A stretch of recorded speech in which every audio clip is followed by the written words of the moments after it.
एक मोची था, मोची। मोची समझते हैं ना, जूती सिलने वाला।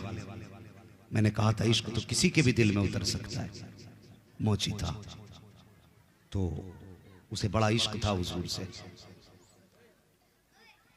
बगदाद की जमीन का रहने वाला था। उसने रोज एक एक आना बचाया का जिस दिन सफर के खर्च का इंतजाम हो जाएगा उसी दिन मदीना शरीफ को रवाना हो जाऊंगा। बरसों की मेहनतों के बाद उसके पास कुछ पैसे इकट्ठा हुए जिससे सवारी खरीदी, ज़ादे राह का इंतजाम किया, कुछ पैसे थे। और फिर जब हज का इरादा किया, कितने अच्छे लोग थे, आलिमों से मशवरा लेते थे। आज तो मौलवी मशवरा दे तो कहता चुप रहो, तुम्हें पता क्या दुनिया में हो क्या रहा। ये कह के मौलवियों को चुप करा दिया जाता है, तुम्हें क्या पता दुनिया में क्या हो रहा है। खुदा की कसम जितना ये जानते हैं इतना साइंसदान भी नहीं जानते। हाँ, ये मुस्तफा के वारिस हैं, ये मुस्तफा के वारिस हैं। तो हज जाने लगा, उसने लोगों को दावत के तौर पे बुलाया। होता ना जब कोई बंदा हज के लिए जाता है तो दोस्तों अहबाब की दावत करता, उसने भी दावत की। एक आलिम साहब आए दावत के लिए, खाना खाने के लिए बैठे। हज करने जा रहे हो? कहा हाँ। कहा थोड़ा सा एक काम करो। कहा क्या? कि कल जाते जाते ना लोगों से माफी मांग जाना। अगर किसी का दिल टूटा होगा तो हुजूर नाराज हो जाएंगे। कभी हमें ख्याल आया हम हज को जा रहे हैं, माँ की खैरियत पूछी कि नहीं पूछी? बंदा उम्रे के चक्कर पे चक्कर लगा रहा है, माँ को 10 रुपए की दवा दिलाने की तौफीक नहीं। तुम्हें क्या लगता हुजूर ऐसे उम्रे को कबूल करेंगे? मुझे बताओ तो सही। आज बेटा माँ के 10 रुपए की दवा दिलाते वक्त माथे पे कितनी लकीरें डाल के कहता कितने खर्चे उठाऊं मैं। हर साल उम्रे को जाने वाले, माँ बाप को दवा ना दिलाने वाले, सच बता तू उम्रा करने क्यों गया था? सिर्फ इसलिए ताकि दुनिया तुझे कहे ये वो है जिसका महीना मदीने में गुजरता है। दुनिया के नामो नमूद के लिए, दुनिया में तू अपनी वाह हासिल करने के लिए। ओ भाई, किसी का दिल दुखा के ना जा, दिल दुखा के ना जा। वो कहने लगे सुन, कहां जा रहा है? कहा हज के लिए। कहा सुबह सबसे पहले माफी मांग लेना, कहीं किसी को अनजाने में तुझसे तकलीफ ना पहुंची हो। सुबह उठा, सबके दरवाजे पे गया, शहर के बाहर माफी मांगते मांगते एक दरवाजे पे पहुंच गया। खटखटाया, कौन? कहने लगा मैं। अपना नाम बताया उसने। किस लिए आए हो? कहा मदीना शरीफ जा रहा था, बस माफी मांगने आया हूं, कोई खता हो गई हो तो माफ कर देना। अंदर से खातून की आवाज आई, हमारे घर में कोई मर्द नहीं है। तो ये सुन के आप कहने लगे क्या हुआ मर्दों को? तो उसने कहा ये ना पूछ, तेरे सवाल का जवाब मिल गया, चला जा। वो वापस पलटा ना तो उसे गोश्त की खुशबू आई। वापस आया, कहने लगा थोड़ा सा गोश्त मिलेगा? अल्लाह अकबर, थोड़ा सा गोश्त मिलेगा? खातून की अंदर से आवाज आई, ओ जाने वाले, ये गोश्त तेरे लिए हराम है, हमारे लिए हलाल है। तेरे लिए हराम है, मेरे लिए हलाल है। अल्लाह अकबर। बस वहीं उस हाजी का दिमाग रुक गया। कहने लगा कलमा हुजूर का पढ़ती हो? कहा हाँ। मुसलमान हो? हाँ। कहा फिर जब शरीयत एक है तो फिर हुक्म एक क्यों नहीं? उसने कहा ये ना पूछ, वापस चला जा। उसने कहा बताओ तो सही, आखिर इसमें क्या राज है?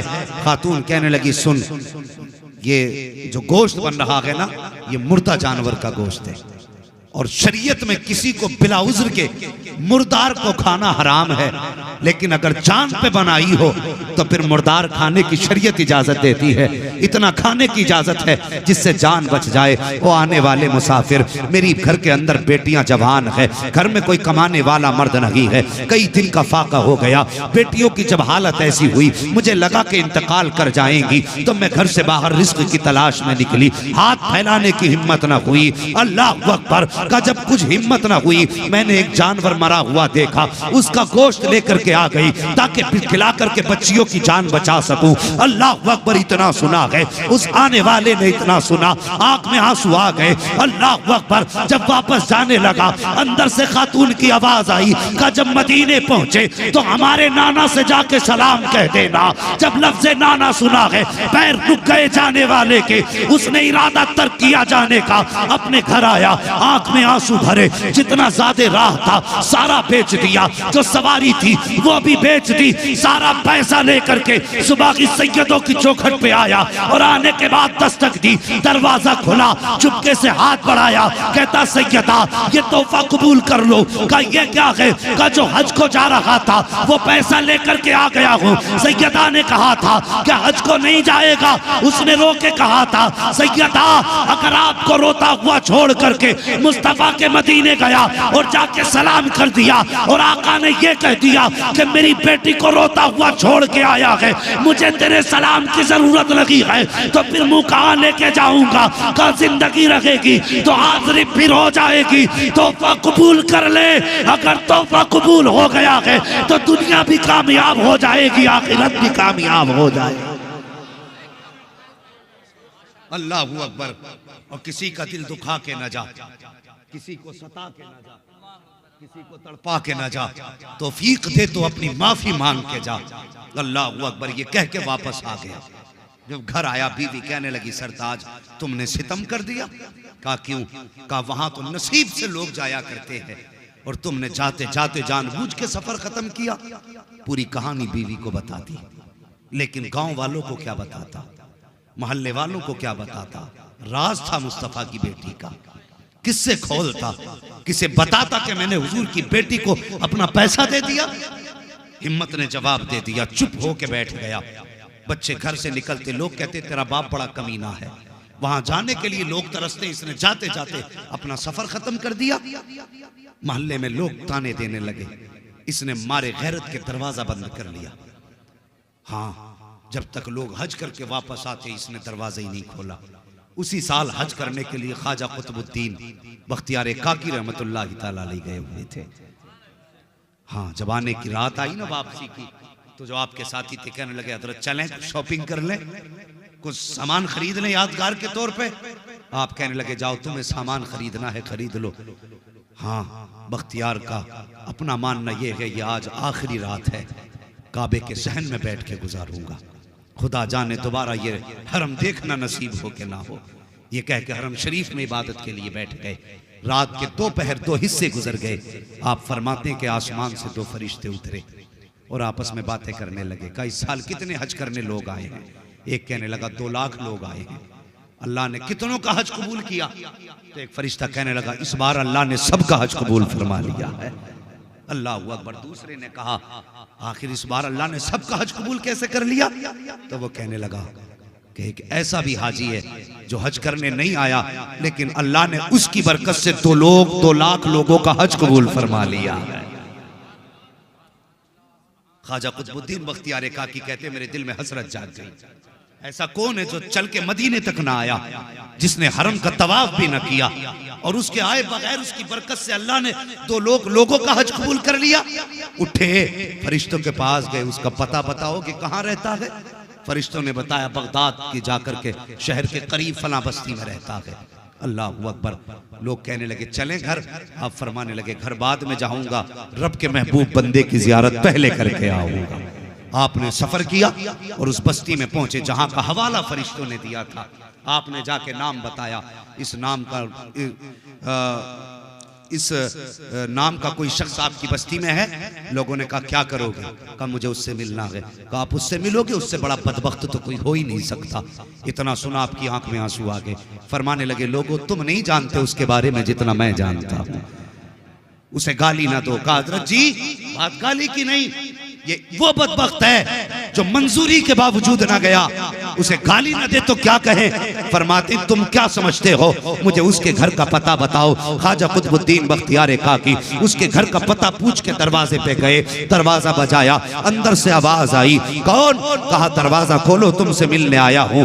रोने की अंदर से आवाज आई। उस जाने वाले हाजी ने कहा था कि मोहतरम दरवाजा नहीं खोल सकता, अगर दरवाजा खोलूंगा बस्ती वाले ताने देते हैं, मेरे बच्चों को गांव वाले गाली देते हैं, मुझे मेरे हाल पे छोड़ दीजिए, बताइए बात क्या है। आने वाले ने कहा मुझे नहीं जानते हो, मुझे ख्वाजा कुतुबुद्दीन बख्तियार काकी कहा जाता है, तुमसे मिलने की गरज से हरम शरीफ से तुम्हारे घर आया हूँ, इतना सुनना था। उसने कहा हजरत बस आपको आने की इजाजत है, कोई और अंदर ना आए। आपने कहा वादा करता हूँ अकेला आऊंगा, कोई और नहीं आएगा। अल्लाह अकबर। जैसी आपके कहने पर दरवाजा खोला गया, आप अंदर गए, उसके कदम चूमना चाहते थे और यार चीख निकल गई, कहने लगा हजरत मैं पापी हूँ, लोग कहते हैं आप मेरा कदम क्यों चूम रहे हैं, इतना सुनना था। बख्तियार काकी कहते हैं बता तो सही कौन सी नेकी करके घर में बैठा है, कौन सी इबादत तूने की है जिसके बदले में अल्लाह ने 2 लाख हाजियों का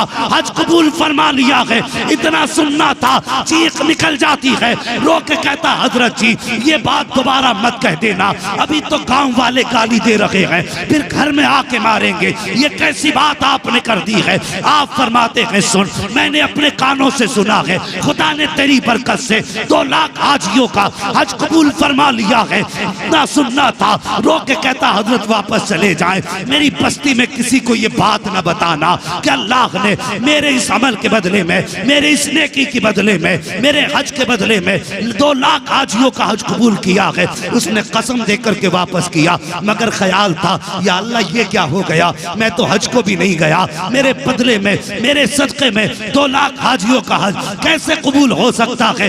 ये सोचते सोचते आंख लगी है, ख्वाब में मुस्तफ़ा तशरीफ ले आते हैं। अजीब मंजर था, एक बादल मदीने की जमीन से उठा और गुलाम के आंगन में बरसा, और नूर की बरसात में जो चांद चमका था, दुनिया अब्दुल्ला का लाडला कहती है, फातिमा का बाबा कहती है, जैसी वो चांदनी छटी है, हुजूर का जलवा सामने था। गुलाम बिस्तर से उठा, कदम पकड़े, मदीने वाले आने की जहमत कैसे की है, हुजूर इशारा कर देते, मैं उड़ के आ जाता। मुस्तफा फरमाते हैं तूने हज जाते वक्त अपने हज का सारा पैसा मेरी बेटी के कदमों पे लौटा दिया, और जब बख्तियार काकी ने बताया तुझे यकीन नहीं आ रहा था, सुन उसकी बात की गवाही देने मदीने से मोहम्मद चल के खुद तेरे घर तक आ गया है।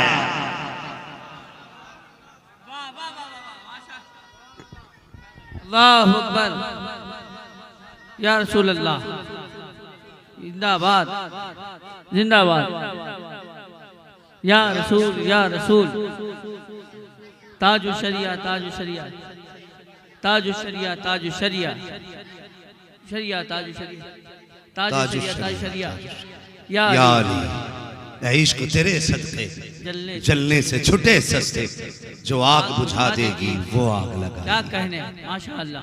क्या ये इश्क की आग लगी है हमें? और कभी हम उठ के रोए तो कभी बिजनेस के लॉस पे रोए, कभी हम रोए तो किसी नुकसान पे रोए, कभी हम रोए तो फसल की बर्बादी पे, कभी हम रोए तो अपनी खेती के नुकसान पे रोए। और यार कभी उठ के मदीना शरीफ की याद में रो लिया कर, कभी हुजूर के मदीने की याद में रोया कर। खुदा की कसम जिस दिन ये इश्क पैदा हो गया ना, खुली आंखों से तुझे मदीने वाले मुस्तफ़ा का दीदार हो जाएगा, हुजूर का दीदार घर बैठे बैठे हो जाएगा। हाँ, ये वो लोग थे जिन्होंने बिन देखे हुजूर से इश्क किया, जिन्होंने बिन देखे हुजूर से प्यार किया। अगर ऐसे आशिकों की कहानी बताऊं तो रात छोटी पड़ सकती है, लेकिन बातें मुकम्मल नहीं हो सकती। हाँ, जिंदगी खत्म हुई और कलम सूख गए, तेरे औसाफ का एक बाप भी पूरा ना हुआ। इश्क करो हुजूर से जवानों, हुजूर मुजाहिद मिल्लत का यही पैगाम अपने दिल में रखो। हाँ, इश्क करो। कुछ बस्तियां ऐसी होती हैं जिनमें जाओ तो इश्क की महक खुद ब खुद आने लगती है। हाँ, कभी धामनगर शरीफ जाओ तो ऐसा लगता है जैसे इश्क का लोबान सुलग रहा है। अल्लाह किस्मत साथ दे दे तो इमाम अहमद रजा की तुरबत अनवर पे जाओ, अजीब ही खुशबू निकलती है आपके मज़ारे पुरअनवार से। हाँ, ये आशिकों के ठिकाने हैं, ये आशिकों के ठिकाने हैं जिन पे मुस्तफ़ा ने खास करम फरमाया है। और कभी मुरादाबाद आना हो जाए, हुजूर सदरुल्लाह फाजिल की चौखट पे आ जाओ, आके देखो उनकी चौखटों पे। वाह वाह खुदा वाह की कसम, माशाअल्लाह ये वो बारगाहें हैं जहाँ पे जाहिर भी सवारे जाते हैं, बातिन भी सवारे जाते हैं। माशाअल्लाह सुभान